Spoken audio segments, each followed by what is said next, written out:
అందరికీ నమస్కారం. ఇక ఈరోజు ఒక కొత్త స్టోరీతో మీ ముందుకు వస్తున్నాను. అందరికీ తప్పకుండా నచ్చుతుందని ఆశిస్తూ ఇక కథలోకి వెళ్తే ఊ ఊ కదులుతున్న బస్సులో నుంచి అరుస్తూ అల్లరి చేస్తున్నారు అమ్మాయిలు. దారిలో కనిపించిన అబ్బాయికి, అంకుల్స్కి ఒక్కొక్కరుగా ఐ లవ్ యూ చెప్తూ ఆట పట్టిస్తూ నవ్వుకుంటున్నారు. వావ్! అరకు ట్రిప్ భలే ఎంజాయ్ చేశాం కదా! ఇంకో 4 రోజులుంటే బాగుండేది అనిపిస్తుంది. హ్మ్. అనిపిస్తుంది. కాలేజ్ ట్రిప్ ఇది. మన పర్సనల్ ట్రిప్ కాదు కదా! నిజమే. మన స్టడీస్ కంప్లీట్ అయ్యాక మనందరం పర్సనల్ ట్రిప్ వెళ్దామా? చూద్దాంలే గానీ ఆ మొద్దుని చూడు. మనందరం ఎంజాయ్ చేస్తుంటే అది మాత్రం నిద్రపోతుంది. హ్మ్. దీన్నెవడూ మార్చలేడు. ఏయ్ మొద్దు లేవవే. తారా తారా అంటూ అందరూ గట్టిగా అరిచేసరికి ఉలిక్కిపడి లేచి కూర్చుంది. ఏంటే ఏమైంది? అంత గట్టిగా అరిచారు? పిలిస్తే తమరు లేవటం లేదు కదా, అందుకే అరిచాం. అవునా? మంచి నిద్ర చెడగొట్టారు. వైజాగ్ వెళ్ళే వరకు నన్ను నిద్ర లేపకండి అంటూ మళ్ళీ పడుకోబోతుంటే అందరూ కోపంగా తన్ని లాక్కెళ్ళి డోర్ దగ్గర నిలబెట్టాడు. బస్ స్పీడ్గా వెళ్తుంటే బస్సు కమ్మల్ని గట్టిగా పట్టుకొని భయంగా వెనక్కి చూసింది. ఏంటే ఇక్కడ నిలబెట్టారు? భయం వేస్తుంది నాకు. వెనక్కి వచ్చేస్తాను. వచ్చావంటే రేపు కాలేజ్లో ఆ రిషిగాడికి నీ తరపున నేను ఓకే చెప్పేస్తాను. అమ్మో, ఆ పని మాత్రం చేయొద్దు. ఇప్పటికే కాల్చుకు తింటున్నాడు. రేపటి నుంచి వేపుకు తింటాడు కదా. అయితే చెప్పింది చెయ్యి. ఏం చేయాలో చెప్పి చావండి. గుడ్. చెప్పేది జాగ్రత్తగా విను. ఇప్పుడు నెక్స్ట్ ఎవరు ఎదురు పడితే వాళ్ళకి నువ్వు ఐ లవ్ యూ చెప్పాలి. ఆ? ఏంటి? ఐ లవ్ యూ చెప్పాలా? నా వల్ల కాదు. జస్ట్ ఫర్ ఫన్ తారా. చూడు, ఐ లవ్ యూ చెప్పడం అంటే నీకు మాత్రమే వినపడేలా చెప్పడం కాదు, ఆ వ్యక్తికి వినిపించేలా గట్టిగా అరవాలి. అలాగే ఫ్లయింగ్ కిస్ ఇవ్వాలి. తప్పదా? మ్మ్హ్మ్. అందరూ తలూపటంతో సరేలే అంటూ బయటికి చూస్తూ ఉంది. కొద్ది దూరం వరకు ఎవరూ తారసపడలేదు. ఒకచోట రోడ్డు పక్కన టీ కొట్టు దగ్గర బైక్ మీద కూర్చుని టీ తాగుతూ కనిపించాడు ఒక వ్యక్తి. ఏయ్, అక్కడెవరో ఉన్నాడు. చెప్పు చెప్పు అని తొందర పెట్టేసరికి ఇక తప్పదని ముందుకు వంగింది. అప్పుడే ఆ వ్యక్తి బస్ వైపు చూశాడు. తార జంకుతూనే ఐ లవ్ యూ అని గట్టిగా అరిచి ఫ్లయింగ్ కిస్ ఇచ్చేసరికి అవాక్కయ్యాడు. తార లోపలికొచ్చేసి దీర్ఘంగా ఊపి తీసుకుంటుంటే అందరూ నవ్వుతూ తన వైపు చూశారు. మీరు మీ ఆటలు పోండే అంటూ తన సీట్లో కూర్చుంది. తారా, మా అందరికీ ఏజ్ బార్ అంకుల్సే తగిలారు. నీకు మాత్రం వయసులో ఉన్న కుర్రాడు తగిలాడే. పాపం, నువ్విచ్చిన షాక్కి పిచ్చోడై రోడ్ల మీద తిరుగుతాడేమో. అందరూ నవ్వుతుంటే ఒక అమ్మాయి విండో నుంచి బయటకి చూస్తూ ఏదో డౌట్ వచ్చి కొద్దిగా వంగి వెనక్కి చూసింది. అదే బైక్ మీద ఆ వ్యక్తి బస్ని ఫాలో చేస్తూ కనిపించేసరికి అటు చూడండే అని అరిచింది. అందరూ ఆ విండో దగ్గరికి వచ్చి చూసి షాక్ అయ్యారు. వీడేంటే ఇలా ఫాలో అవుతున్నాడు? కొంపదీసి కనెక్ట్ అయిపోయాడా ఏంటి? నాకు అదే డౌట్గా ఉంది. అదే కదా, అసలే కాలేజీలో ఒకడు తగులుకున్నాడు. వాడు చాలడు అన్నట్టు వీడు కూడా తగులుకుంటే ఏడ్చి చస్తుందే. ఇప్పుడేం చేద్దాం? డ్రైవర్ అన్నా, బస్ స్పీడ్గా పోనివ్వు అని అరిచారు. దాంతో బస్ స్పీడ్ పెరిగింది. వెనుక అతని బైక్ స్పీడ్ కూడా పెరిగింది. అందరూ టెన్షన్ పడుతుంటే ఇవేమీ తెలియని తార హాయిగా నిద్రపోతుంది. అతను బస్ని చేరుకుని తన కోసం వెతుకుతూ బస్కి అటువైపు ఇటువైపు తిరుగుతున్నాడు. ఎడమవైపు వెనక సీట్లో విండో పక్కన తను నిద్రపోతూ కనిపించేసరికి అతను బైక్ని మెల్లిగా బస్ దగ్గరికంటా తీసుకొచ్చి ఆ విండో దగ్గర బస్ కమ్మల్ని పట్టుకొని వేలాడుతూ బైక్ వదిలేశాడు. అందరూ షాక్తో నోరులబెట్టారు. తారాకి ఏదో తేడాగా అనిపించి కళ్ళు తెరిచి మొహాన్ని విండో వైపు తిప్పింది. మరుక్షణం అతని పెదవులు తన పెదవుల్ని తాకాయి. అందరూ నోటి మీద చేసుకుంటే తార షాక్తో బిగుసుకుపోయి వెనక్కి జరిగింది. లవ్ యూ టూ అంటూ కన్ను గీటాడతను. తను అయోమయంగా చూస్తూ కంగారు పడుతుండగా పక్క నుంచి ఒక లారీ స్పీడ్గా వచ్చి అతన్ని గుద్దుకొని వెళ్ళిపోయింది. దూరంగా ఎగిరిపడిన అతన్ని చూస్తూ అందరూ గట్టిగా అరిచారు. గట్టిగా అరుస్తూ నిద్రలేచిన తారాని చూస్తూ నిలబడింది తన రూమ్మేట్. ఆయాసంతో రొప్పుతూ పక్కనే ఉన్న వాటర్ బాటిల్ తీసి తాగింది. ఏంటే, మళ్ళీ అదే కలా? 6 నెలలు అవుతుందే. వాడున్నాడో పోయాడో తెలీదు గాని నువ్వు మాత్రం వాన్నే తలుచుకుంటూ రోజూ అలారం లేకుండానే మమ్మల్ని నిద్రలేపుతున్నావు తెలుసా? పాపం కదా, నా వల్లే అంతా. నేను అతన్ని కదిలించుండకపోతే హాయిగా టీ తాగి హ్యాపీగా ఇంటికి పోయేవాడు. అనవసరంగా ఐ లవ్ యూ చెప్పాను. ఏయ్, నువ్వేమీ కావాలని చేయలేదు కదే. మనం సరదాగా చేస్తే వాడు సీరియస్గా తీసుకొని వెంటపడ్డాడు. దానికి మనం ఏం చేస్తాం చెప్పు? ఇక కలలు కనింది చాలు గాని లేచి రెడీ అవ్వు, కాలేజీకి టైం అవుతుంది. సరే అంటూ బెడ్ మీద నుంచి లేచి వాష్రూమ్లోకి వెళ్ళింది. కాసేపటికి అందరూ రెడీ అయ్యి మెస్ దగ్గరికి వచ్చారు. తార డల్గా ఉండేసరికి తన ఫ్రెండే వెళ్ళి టిఫిన్ తీసుకొచ్చింది. టిఫిన్ చేసి కాలేజ్కి బయలుదేరారు. మెడిసిన్ సెకండ్ ఇయర్ స్టూడెంట్స్ వాళ్ళంతా కాలేజ్కి సంబంధించిన హాస్టల్లోనే ఉంటూ చదువుకుంటున్నారు. అందరూ ఎక్కడెక్కడి నుంచో వచ్చిన వాళ్ళే. ఒక కుటుంబంగా మారి ఒకరికొకరు తోడుగా ఉంటున్నారు. ఆలోచనతో నడుస్తున్న తార ఎదురుగా బైక్ ఆగేసరికి తన నడకాపి తల పైకెత్తి చూసింది. రిషి, తన సీనియర్. తారా కాలేజ్లో జాయిన్ అయిన మొదటి రోజు నుంచే వెంటపడుతున్నాడు. హాయ్ మై డియర్ స్టార్, నువ్విలా నడుస్తుంటే నా మనసుకి కష్టంగా ఉంది. బైక్ ఎక్కొచ్చుగా. కాలేజ్ పక్కనేగా, ఈ మాత్రం దానికి వెహికల్ యూజ్ చేయాలా? నేను నడవగలను, మీరు వెళ్ళండి అంటూ పక్క నుంచి వెళ్ళిపోయింది. ఎన్నాళ్ళని తప్పించుకుంటావే? త్వరలోనే నీతో ఐ లవ్ యూ చెప్పించుకుని నా చుట్టూ తిప్పుకుంటా చూడు. క్లాసులు జరుగుతుండగా రిషి లెక్చరర్ని పర్మిషన్ అడిగి లోపలికి వచ్చాడు. Excuse me sir, cultural fest గురించి మాట్లాడాలి. మీరు పర్మిషన్ ఇస్తే. ఓకే రిషి, క్యారీ ఆన్ అంటూ బయటికి వెళ్ళిపోయారు ఆయన. రిషి నవ్వుతూ అందరి వైపు చూస్తూ ప్రోగ్రామ్స్ గురించి ఎక్స్ప్లెయిన్ చేస్తున్నాడు. క్లాస్లో అందరి అమ్మాయిల చూపు రిషి మీదే ఉంటే రిషి చూపు మాత్రం తారా మీద ఉంది. రిషిని చూడు, ఎంత హ్యాండ్సమ్గా ఉన్నాడో. పాపం నువ్వంటే పడి చేస్తున్నాడు. ఓకే చెప్పొచ్చు కదే. ఏంటి చెప్పేది? నా పరిస్థితి వేరు. ఆ ప్రేమ దోమ అంటూ తిరిగేంత స్పేస్ లేదు నాకు. నన్ను లవ్ చేస్తే అది వాడికే ప్రమాదం. అయినా నాకు అలాంటి ఉద్దేశం లేదు, వదిలే. అదే వాడు నా వెంట పడుంటేనా వెంటనే ఒప్పేసుకునేదాన్ని. అయితే పోయి చెప్పుకో. హేయ్ తారా అంటూ రిషి దగ్గరికి రావటంతో లేచి నిలబడింది తను. ఫెస్ట్లో పార్టిసిపేట్ చేస్తావా నా పార్ట్నర్గా? సారీ రిషి గారు, నాకు డ్యాన్స్ రాదు అండ్ ఇంట్రెస్ట్ కూడా లేదు, ఏమీ అనుకోకండి. హో ఓకే. పార్టిసిపేట్ చేసే వాళ్ళంతా ఆఫీస్ రూమ్కి వచ్చి పేర్లు ఇవ్వండి, ఓకే అంటూ తన బ్యాచ్తో బయటికి వెళ్ళిపోయాడు. రిషి, నువ్వెంత ఇంట్రెస్ట్ చూపిస్తున్నా తను మాత్రం ఇంట్రెస్ట్ చూపించడం లేదేంట్రా? వదిలేరా, మన సీనియర్స్ కూడా నీ వెంట పడుతుంటే తనేమో పెద్ద బెట్టు చేస్తుంది. చేయనివ్వు. ఈ ఫెస్ట్ అయ్యేలోపు తన్ని ఇంప్రెస్ చేసి నా వైపు తిప్పుకోకపోతే నా పేరు రిషినే కాదు. గుడ్ లక్ రా. కాలేజ్ అయిన తర్వాత ఒంటరిగా పక్కనే ఉన్న గుడికి వచ్చింది తార. రోజు అలా గుడికి రావడం తనకి అలవాటు. దేవుడికి నమస్కరించి మొక్కుకుంటుంది. 6 నెలల నుంచి రోజూ ఇదే పని. కాలేజ్ అవ్వగానే దేవుడి దగ్గరికి వచ్చి అతని గురించి మొరపెట్టుకుంటూ ఉంటుంది. భగవంతుడా, నా వల్ల ఒక మనిషి చావుకు దగ్గరయ్యాడు. ఆ అబ్బాయికి ఏం జరిగిందో తెలీదు. అతనికి ఏమైనా అయ్యుంటే ఆ పాపం నన్ను వెంటాడుతుంది. ప్లీజ్ అతను క్షేమంగా ఉండేలా చూడు. కనీసం అతను క్షేమంగా ఉన్నాడు అన్న సంగతైనా నాకు తెలిసేలా చేయి దేవుడా, ప్లీజ్. ఎప్పుడూ అవే ఆలోచనలు. నిద్రలో కూడా వాడే గుర్తొస్తున్నాడు. నాకు ఈ మానసిక క్షోభ నుంచి విముక్తి కలిగించు స్వామి. దూరంగా ఒక వ్యక్తి నిలబడి తననే గమనిస్తున్నాడు. తార దండం పెట్టుకుని కళ్ళు మూసుకోవటంతో అతని కెమెరాలో తన ఫోటోల్ని బంధించి ఆ ఫొటోస్ చూసి తనలో తనే నవ్వుకుంటాడు. తార బయటికి వెళ్ళిన తర్వాత ఆ వ్యక్తి కూడా బయటికి వచ్చి కారులో అక్కడి నుంచి వెళ్ళిపోయాడు. అతనే తనని వేటాడడానికి రాబోతున్నాడన్న విషయం తెలియని తార అతని క్షేమం కోసం దేవుడికి పూజలు చేస్తుంది. ఏంటి, మళ్ళీ గుడికెళ్ళి వాడిని బ్రతికించు స్వామి అని మొక్కుకుని వచ్చావా? చూడు, ఆ లారీ కొట్టిన స్పీడ్కి వాడు బ్రతకడం అనేది అసాధ్యం. ఒకవేళ బ్రతికినా ఎముకలన్నీ విరిగి మంచాన పడుంటాడు. అలా అనకే, ఇప్పటికీ మనస్సుకి కష్టంగా ఉంది. నీ మొక్కులకి పాతాళానికి వెళ్ళాల్సిన వాడు ఎగురుకుంటూ నీ దగ్గరికి వచ్చేసేలా ఉన్నాడు. చూడు, సరదాకి ఐ లవ్ యూ చెప్తేనే వెంటపడి ప్రాణాల మీదకి తెచ్చుకున్నాడు. నీ కర్మకాలి వాడు నిజంగా బ్రతికాడే అనుకో, చచ్చినా వదలు. ఎందుకు వచ్చిన తలనొప్పే నీకు? వాడి గురించి ఎక్కువ ఆలోచించకు. తారా మూతి ముడుచుకుని బెడ్ మీద కూర్చుంది. అప్పుడే తన మొబైల్కి మెసేజ్ రావడంతో ఓపెన్ చేసి చూసింది. మై డియర్ స్టార్, నీకోసం నేను స్పెషల్గా బిర్యానీ చేసి పంపిస్తున్నా, మర్చిపోకుండా తిను అంటూ రిషి మెసేజ్ చూసి తల పట్టుకుంది. అంతలోనే వాచ్మ్యాన్ వచ్చి, తారమ్మ మీకు పార్సల్ వచ్చిందంటూ బాక్స్ డోర్ దగ్గర పెట్టేసి వెళ్ళిపోయాడు.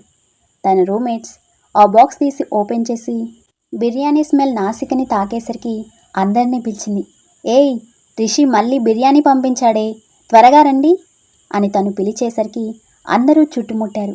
5 నిమిషాల్లో బాక్స్ మొత్తం ఖాళీ చేసి బిర్యానీ సూపర్ అంటూ తారా వైపు చూసేసరికి అసహనంగా ముఖం తిప్పుకుంది. ఏమైంది? బిర్యానీ మొత్తం తినేసామని ఫీల్ అవుతుందేమో. అంత లేదు, అది నాన్ వెజ్ తినదు. ఆ విషయం ఆ రిషి గాడికి తెలియక రోజుకో నాన్ వెజ్ ఐటెం పంపిస్తున్నాడు. Poor fellow. పోనీలే, మనకి ఓకట్ అవుతుంది కదా. ఏయ్, అది తప్పు. మీకు కావాలంటే బయట తినండి. ఇలా రిషిని మభ్యపెట్టి తినడం ఏమైనా బాగుందా? ఎందుకు బాగోదు? సూపర్ ఉంది. నువ్వు వద్దన్నా పంపిస్తున్నాడు. అది వేస్ట్ అవ్వకుండా మేము తింటున్నాం. అది మా తప్ప? ఏదో ఒకటి ఏడవండి అంటూ గదిలో నుంచి బయటకు వచ్చేసింది. అక్కడ అమ్మాయిలంతా ఎవరి గొడవలో వాళ్ళు ఉండేసరికి తారకి అక్కడ ఉండబుద్ధి కాక టెర్రస్ మీదకి వచ్చింది. అప్పుడప్పుడే అస్తమిస్తున్న సూర్యుని కిరణాలు తనని తాకేసరికి ఏదో తెలియని అనుభూతికి లోనై అలానే నిలబడి ఉండిపోయింది. కాసేపటికి సూర్యుడు పూర్తిగా కనుమరుగయి చీకటి ఆవరించింది. ఆ చీకటి చూడగానే నిట్టూరుస్తూ అక్కడి నుంచి కిందకి వెళ్ళిపోయింది. మరుసటి రోజు హడావిడిగా కాలేజ్కి బయలుదేరిన తారకి మామూలుగానే రిషి ఎదురయ్యాడు. హే స్టార్, బిర్యానీ ఎలా ఉందో చెప్పనేలేదు. అయినా రోజుకి 100 మెసేజ్లు చేస్తున్నా, ఒక్కదానికి రిప్లై ఇవ్వవేంటి? అసలే లేట్ అవుతున్న చిరాకులో ఉన్న తను రిషిని చూసి లోపలే తిట్టుకుంటూ పక్కకి చూసింది. అంతే, తన కళ్ళు ఆశ్చర్యంతో పెద్దవయ్యాయి. పక్కన రిషి ఉన్నాడు అన్న విషయం కూడా మర్చిపోయి పరుగున అటువైపు వెళ్తుంటే రిషి అయోమయంగా చూస్తూ నిలబడ్డాడు. రోడ్డుకి అవతల బైక్కి ఆనుకుని సిగరెట్ తాగుతూ కనిపించాడు ఆ వ్యక్తి. రోడ్డు దాటుతున్న తార అటుగా వస్తున్న కార్ని చూసుకోకుండా వచ్చేసరికి రిషి కంగారుగా తార అంటూ పరుగు తీశాడు. అంతలోనే ఆ వ్యక్తి తనని పట్టుకొని రోడ్డు పక్కకి లాక్కెళ్ళాడు. రిషి రిలాక్స్గా ఊపిరి తీసుకున్నాడు. భయంతో కళ్ళు మూసుకొని అతని షర్ట్ని గట్టిగా పట్టుకుని ఉండిపోయింది తార. తనలో తనే నవ్వుకుంటూ సిగరెట్ పఫ్ గట్టిగా పీల్చి తన మొహం మీద వదిలేసరికి దగ్గుతూ అతన్ని వదిలి దూరంగా జరిగింది. సిగరెట్ కింద పడేసి తన వైపు చూశాడు. మీరేనా ఆ రోజు బస్సులో? పర్లేదు, గుర్తున్నానే. ఈ పాటికి మర్చిపోయి ఉంటావు అనుకున్నా. అమ్మయ్యా, మీకేం కాలేదు కదా? ఇప్పుడు నాకు రిలీఫ్గా ఉంది. సో సారీ అండి. ఆ రోజు సరదాగా మా ఫ్రెండ్స్ బలవంత పెట్టడంతో అలా చెప్పాల్సి వచ్చింది. దానివల్ల మీరు అలా పడిపోతారనుకోలేదు. అవును, పడిపోయాను. పడేసింది నువ్వే కదా. సారీ చెప్తున్నా కదండి. ఇంకెప్పుడు ఫ్రాంక్స్ చేయకూడదని నాకు బాగా అర్థమైంది. నా వల్ల మీరు ప్రమాదంలో పడ్డారు. సారీ అండి. ఇక నుంచైనా జాగ్రత్తగా ఉండండి అంటూ అక్కడి నుంచి వెళ్ళిపోతుండగా ఒక్కసారిగా తన చేయి పట్టుకుని లాగాడు.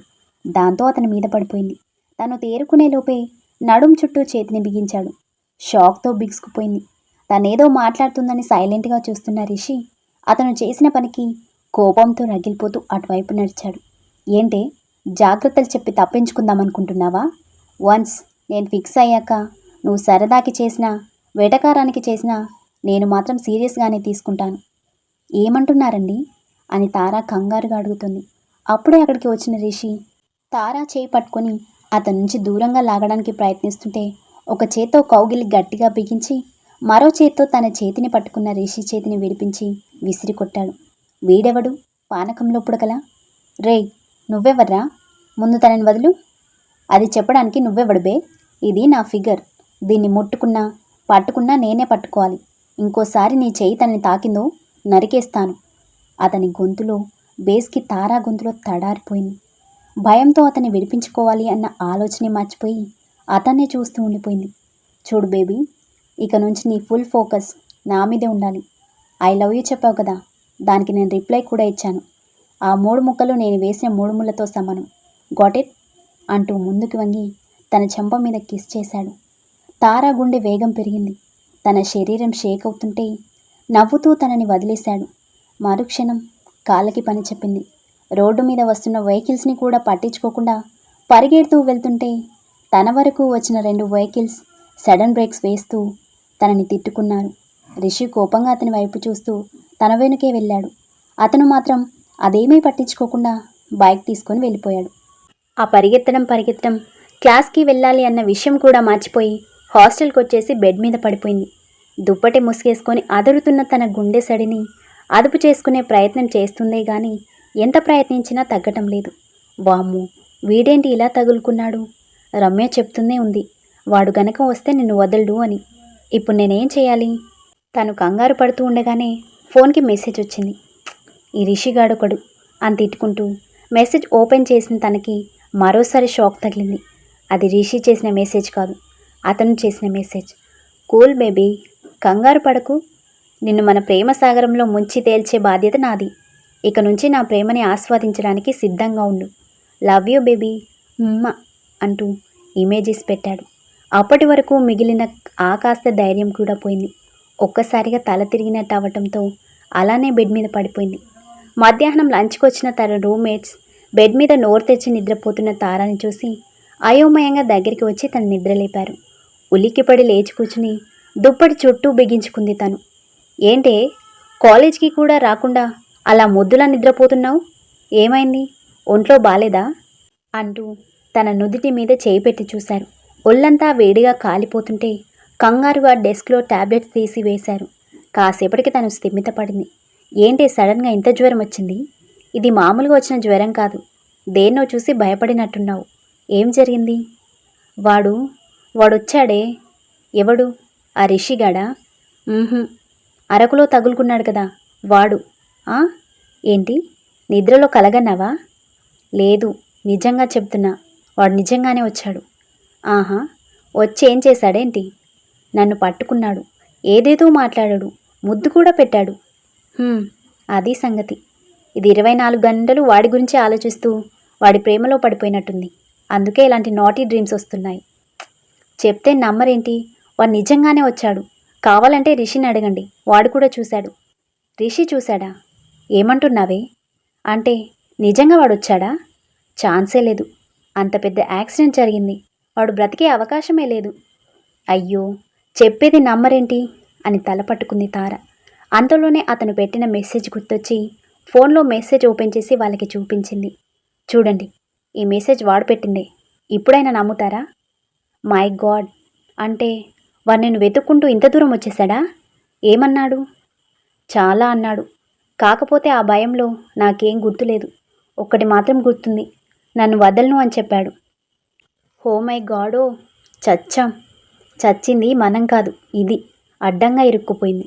నిజమే, ఇలాంటి వాడు లక్షల్లో ఒకటి తగులుతాడు. ఇక వాడు నిన్ను వదల్లే. చేయాల్సిందంతా చేసి ఇప్పుడు భయపెడతారేంటి? మీరేగా చెప్పు అని బలవంతంగా ఐ లవ్ యూ చెప్పించారు. ఇప్పుడు వాడు నన్ను తగులుకున్నాడు. అంతా మీ వల్లే. ఓకే ఏడోకు. ఇలా జరుగుతుందని మాకు కూడా తెలియదు కదా. సరే, రేపు వాడొస్తే మేమంతా మాట్లాడి అతనికి అర్థమయ్యేలా చెప్తాం, సరేనా? వింటాడంటావా? మనం ఏదో సరదాగా చేసాం. అతను ఇలా వెంటపడడం కరెక్ట్ కాదు కదా. నీకెందుకు భయం? మేము మాట్లాడతామంటున్నాం కదా. అందరం కలిసి ఒక రౌండ్ వేశామంటే దెబ్బకి భయపడి పారిపోతాడు. వాడు పారిపోయే టైప్ కాదు, పరిగెత్తించే టైప్. ఆ విషయం నీకెలా తెలుసు? వాడి మాట తీరుని, బాడీ లాంగ్వేజ్ని బట్టి అంచనా వేశానే. అబ్బాయిలు పైకి గంభీరంగానే కనిపిస్తారే, కానీ లోపలంత సీన్ ఉండదు.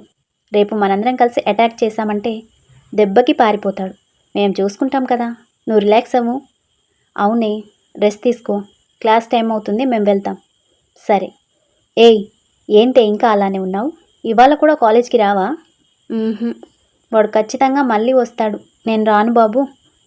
ఇలా ఎన్నాళ్ళని రూమ్లో దాక్కుంటావు? వాడు వస్తే మేము చూసుకుంటాం, కానీ రెడీ అవ్వు. నేను రాను. ముందు వాడిని ఇక్కడికి రాకుండా చేయండి, ఆ తర్వాత నేను వస్తాను. ఇంత పిరికిదానివేంటే? సరేలే, అది భయపడుతుంది కదా, మనం వెళ్దాం రండి అంటూ అందరూ బయలుదేరారు. ఊహించినట్టే కాలేజ్ గేట్ దగ్గర ఎదురు చూస్తూ కనిపించాడు ఆ వ్యక్తి. నిజంగానే వచ్చేశాడే. అది భయపడుతుంటే ఏంటో అనుకున్నా. కట్అవుట్ కొంచెం డేంజర్గానే ఉంది. వాడిని చూసి మనం భయపడ్డం కాదు, మనల్ని చూసి వాడు భయపడేలా చేయాలి. పదండి, వాడి పని చెప్దాం అంటూ అతని దగ్గరికి వచ్చి నిలబడ్డారు 6 అమ్మాయిలు. స్మోక్ చేస్తూనే వాళ్ళని చూసి ఏంటని కళ్ళెగరేశాడు. నీతో కొంచెం మాట్లాడాలి, అలా పక్కకి వస్తావా? పక్కకి రావాలా? నాతో మీకేం పని? నోరు మూసుకొని రాబే అంటూ అతన్ని కాలర్ పట్టుకుని పక్కనే ఉన్న గ్రౌండ్లోకి తీసుకుపోయారు. కాలర్ విదిలిస్తూ అతన్ని నెట్టేసరికి మెట్ల మీద పడ్డాడు. అంతలోనే సర్దుకుంటూ వాళ్ళ వైపు తిరిగి కూర్చుని పైనున్న మెట్టు మీద మోచేతుల్ని ఆనిస్తూ వాళ్ళ వైపు చూశాడు. అతనికి అటో ముగ్గురు ఇటో ముగ్గురు నిలబడి ఒక్కో కాలుని అతను కూర్చున్న మెట్టుకి కింద మెట్టు మీద ఆనించి ముందుకు వంగి సీరియస్గా చూస్తున్నారు. ఏంట్రా, మా తారని ముట్టుకుని పట్టుకుని ఏదో ఎక్స్ట్రాలు చేశావంట అని వాళ్ళు అడగగానే వాళ్ళు తారా ఫ్రెండ్స్ అని అర్థమైంది అతనికి. ఒక్కొక్కరిని చూస్తున్నాడు. ఏదో సరదాగా ఐ లవ్ యూ చెప్తే ఇలా వెంట పడిపోవడమేనా? అసలేమనుకుంటున్నారో నువ్వు? ఆడపిల్లలు ఏం చేస్తారులే అనుకుంటున్నావేమో. మేమంతా ఆడపిల్లల లెక్క వేటాడడం మొదలు పెట్టామంటే ఎటూ తప్పించుకోలేక గిలగిల కొట్టుకు చేస్తావు. ఏయ్ మీరుండండి. చూడు, తారా అమాయకురాలు. మేం బలవంత పెట్టడం వల్లే ఆ రోజది ఐ లవ్ యూ చెప్పింది. దాన్ని అక్కడితో వదిలేయకుండా ఇలా కాలేజీ వరకు వచ్చి వెంటపడడం ఏమైనా బాగుందా చెప్పండి? అది మీకు భయపడి కాలేజ్కి కూడా రాకుండా రూమ్లోనే కూర్చుంది తెలుసా? ఏయ్ వాణ్ణి బ్రతిమాలాడతావేంటే? అందరూ వెపన్స్ తీయండి అని రమ్య అనేసరికి సర్జికల్ బ్లేడ్స్ బయటికి తీసి అతన్ని చుట్టుముట్టారు. డాక్టర్స్ కదా, సున్నితంగా ఉంటారులే. వీళ్ళని భయపెట్టడం ఈజీ అనుకుంటున్నావేమో. బ్రతికుండగానే పోస్ట్ మార్టం చేసేస్తాం, జాగ్రత్త. మర్యాదగా తారని వదిలే, లేదంటే ఇక్కడ నీకు ఆపరేషన్ చేసి నీ బాడీ పార్ట్స్ అన్నీ బయటికి తీసేస్తాం. ఏమనుకుంటున్నావు? ఏంటివి విచిత్రంగా ఉన్నాయి అంటూ వేలితో సర్జికల్ బ్లేడ్ని టచ్ చేశాడు అతను. అది గీరుకొని బ్లడ్ రావటంతో, చూసావా చిన్నవిగా ఉన్నాయి, ఇవేం చేస్తాయో అనుకుని ఉంటావు. కోస్తే తెలుస్తుంది వాటి పనితనం. తారాని భయపెట్టినందుకు మర్యాదగా మా అందరికీ సారీ చెప్పి ఇక్కడి నుంచి జంప్ అయిపో, లేదంటే పొడి చేస్తాం. అందరి వైపు ఒక లుక్ ఇచ్చి బ్యాగ్ పాకెట్లో చేయి పెట్టాడు. ఏం చేస్తున్నాడా అని చూస్తున్న వాళ్ళకి అతను గన్ బయటికి తీసేసరికి గొంతులో తడారిపోయింది. చూపుడు వెళితే గన్ని గిరాగిరా తిప్పుతూ, ఇప్పుడు చెప్పండమ్మా, ఏం చేస్తారు నన్ను అని అడిగాడు. ఏంటి గన్ చూపిస్తే భయపడతామనుకుంటున్నావా? ఇలాంటివి చాలా చూసాం. అదేమీ ఒరిజినల్ గన్ కాదులే అని ఒక అమ్మాయి అనేసరికి గన్ పక్కనే ఉన్న అమ్మాయికి గురిపెట్టి షూట్ చేశాడు. ఆ సౌండ్కి అందరూ భయంతో చెవులు మూసుకొని కళ్ళు మూసుకున్నారు. కొన్ని సెకండ్లకి కళ్ళు తెరిచి ఆ అమ్మాయి వైపు చూశారు. తనకేమీ కాలేదు, కానీ పక్కనే పార్క్ చేసిన కారు అద్దం పగిలిపోయింది. ఆ అమ్మాయిని తను తడుముకుంటూ మమ్మీ అని ఏడుస్తుంటే మిగిలిన అందరూ ఒకే చోట గుంపుగా గ్యాదర్ అయ్యి భయంగా చూస్తూ నిలబడ్డారు. వేటగాడి ముందే కుప్పి గంతులా? ఎట్టెట్టా? బ్రతికుండగానే పోస్ట్ మార్టం చేస్తారా? మీరు పోస్ట్ మార్టం చేయాలంటే బాడీని ఒక పద్ధతిలో కోస్తారేమో. అదే నేననుకో, ఎక్కడ పడితే అక్కడ కోస్తా. ఇప్పుడు చెప్పండి, నేనేం చేయాలి అంటూ వాళ్ళ వైపు చూశాడు. భయంతో ఒకరినొకరు ఖర్చుకుని నిలబడ్డారు. నువ్వే కదా ఆడపులి అది ఇది అన్నావు, ఇట్రా. మమ్మీ అని తను గట్టిగా ఏడుస్తుంటే, ఏయ్ షటప్ అని అరిచాడు. అంతే, మిగిలిన 5గురు తన నోటి మీద చేయేసి తన నోటిని మూసేశారు. అంటే తనతో నాకు ఐ లవ్ యూ చెప్పించింది మీరే అన్నమాట. అయితే మా ఇద్దరిని మీరే కలపాలి కదా. పోయి నా డార్లింగ్ని, అదే తారని తీసుకురండి. అమ్మయ్య, వదిలేశాడు అనుకుని మెల్లగా ముందుకు కదిలిన వాళ్ళు అతను ఆగండి అని అరిచేసరికి అక్కడే స్టాచ్యూలో నిలబడిపోయారు. అందరూ ఎక్కడికి పోతున్నారు? ఒకరు పోయి తీసుకురండి, మిగతా వాళ్ళు ఇక్కడే ఉండండి అని చెప్పేసరికి నేను వెళ్తా అని కొట్టుకుంటున్నారు వాళ్ళు. ఏయ్ చుప్, నువ్వు పోయి తీసుకురా, మీరంతా ఇక్కడే కూర్చోండి అని అరిచాడు. మరుక్షణం రమ్య హాస్టల్ వైపు పరిగెడితే మిగిలిన 5గురు అక్కడే మెట్ల మీద సెటిల్ అయ్యారు. అతను అక్కడే గన్ పట్టుకుని తిరుగుతున్నాడు. వీళ్ళేంటే ఇంకా రాలేదు? మనం పోతే పోయాంలే అని ఎక్కడికైనా పారిపోయి ఉంటారా? అమ్మో, అదే జరిగితే వీడు నిజంగా మనల్ని చంపేస్తాడు. మమ్మీ, డాక్టర్ని అయ్యి నేను పోస్ట్ మార్టం చేద్దామనుకుంటే నా బాడీనే ఇంకొకరు పోస్ట్ మార్టం చేసేలా ఉన్నారే. ఏయ్ ఏడోకే, నాకు ఏడుపు వస్తుంది మరి. ఏయ్ తారా వస్తుంది. తారా కంగారుగా అక్కడికి పరిగెత్తుకుని వచ్చింది. తనని చూడగానే అతని మొహంలో నవ్వు చేరితే తను మాత్రం భయంగా చూస్తూనే అతని దగ్గరికి వచ్చింది. వాళ్ళు నా కోసమే వచ్చారు, ప్లీజ్ వదిలేయండి అంటూ దండం పెట్టింది. వదిలేయక ఈ పిచ్చి మొహాలను పట్టు కూర్చుని నేనేం చేసుకోను? నాకు కావాల్సింది నువ్వు అంటూ దగ్గరికి వస్తుంటే దూరంగా జరిగింది తను. సరేలే, మీకు కాలేజ్ టైం అవుతున్నట్టుంది, వెళ్ళండి. సాయంత్రం మాత్రం నువ్వు నాతో బయటికి రావాలి, అర్థమైందా? అప్పటి వరకు నేను ఇక్కడే వెయిట్ చేస్తాను. నేనెందుకు రావాలి అని తార అంటుంటే వాళ్ళంతా తార నోరు మూసేసి వస్తుందండి, మాకు కాలేజ్కి టైం అవుతుంది, వెళ్తాం అంటూ తారని తీసుకుని అక్కడి నుంచి వచ్చేశారు. ఏంటి, వాడితో వెళ్ళమంటారా? ప్రస్తుతానికి వాడి దగ్గర నుంచి తప్పించుకోవడానికి మనకి వేరే మార్గం లేదు, అందుకే ఓకే చెప్పాను. మనం పోలీస్ కంప్లైంట్ ఇద్దాం, వాళ్ళే వాడి సంగతి చూసుకుంటారు. పోలీస్ కంప్లైంటా? అమ్మో, ఇంట్లో తెలిస్తే ప్రాబ్లం అవుతుంది. ప్రాబ్లం ఏం కాదు, భయపడకు. ఏ చిత్ర, మీ బాబాయ్ పోలీస్ డిపార్ట్మెంటే కదా, ఫోన్ చేసి చెప్పు. సరే, నేను చేస్తాను. ఇక నుంచి నీకు వాడి బాధ ఉండదు. రిలాక్స్గా ఉండు. పద, క్లాస్కి వెళ్దాం. తారకి భయంగానే ఉంది, కానీ అతన్ని వదిలించుకోవటానికి వేరే దారి లేక ఒప్పుకుంది. సాయంత్రం అందరూ కాలేజ్ నుంచి బయటికి వచ్చారు. తారా డల్గా ఉండటం చూసి, ఏయ్, ఎందుకే ఇంకా అలా ఉన్నావు? వాడినెప్పుడో పోలీసులు పట్టుకుపోయి ఉంటారు. పద, పార్టీ చేసుకుందాం. పార్టీకి నేను కూడా రావచ్చా అని మేల్ వాయిస్ వినిపించేసరికి అందరూ పక్కకి చూశారు. ఎదురుగా సిగరెట్ వెలిగించి గట్టిగా పీలుస్తూ ఒక్కో అడుగు ముందుకు వేస్తుంటే వాళ్ళ గుండెలు జారిపోయాయి. చా, నన్ను పోలీసులకి పట్టించి తప్పించుకున్నామని బాగానే ప్లాన్ చేశారే. ఏం మాట్లాడుతున్నారండి? పోలీసులేంటి? నిజంగా మాకేం తెలీదు కదే అని ఒక అమ్మాయి అనేసరికి మిగిలిన వాళ్ళు తలూపారు. ఓవర్ యాక్షన్ చేశారనుకో, పొద్దున్న మీరు నన్ను రౌండప్ చేశారే, అలా నేను మిమ్మల్ని రౌండప్ చేయాల్సి వస్తుంది.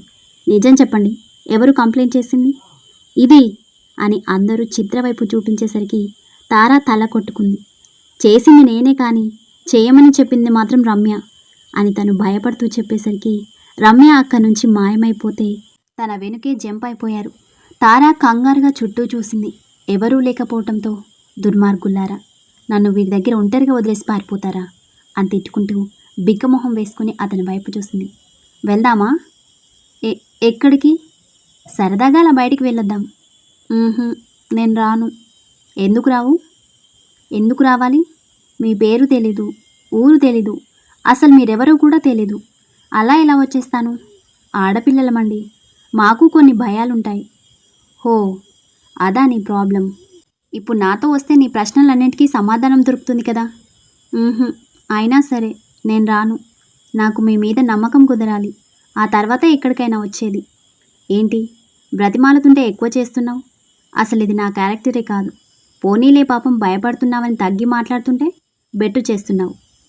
నోరు మూసుకొని బండెక్కవే అని అతను అరిచేసరికి బిక్కమొహం వేసుకొని ఏడవడం మొదలుపెట్టింది. ఏయ్, ఎందుకు ఏడుస్తున్నావు? మీరు ఇలా భయపెడుతుంటే ఏడవకి ఇంకేం చేయాలి? నాకు భయం వేస్తుంది మరి. ఉఫ్, సరే, ఏడోకు. ఇవాళకి వదిలేస్తున్నా, పో. నిజంగానా? రేపు హాలిడేనే కదా, ఈసారికి మీ ఫ్రెండ్స్ అందరినీ తీసుకునిరా. నువ్వు భయపడుతున్నావని ఇదంతా, కానీ నెక్స్ట్ టైం నుంచి ఇదంతా కుదరదు, అర్థమైందా? పో అని అతను చెప్పేసరికి అతని వాయిస్ బేస్కి ఒంట్లో వణుకు పుడుతుంటే మారు మాట్లాడకుండా అక్కడి నుంచి తుర్రుమంది. స్టోరీ ఎలా అనిపించిందో మీ కామెంట్స్ ద్వారా మీ అభిప్రాయాన్ని తెలియచేయండి. అలాగే నచ్చితే లైక్ చేయండి, షేర్ చేయండి. Thank you.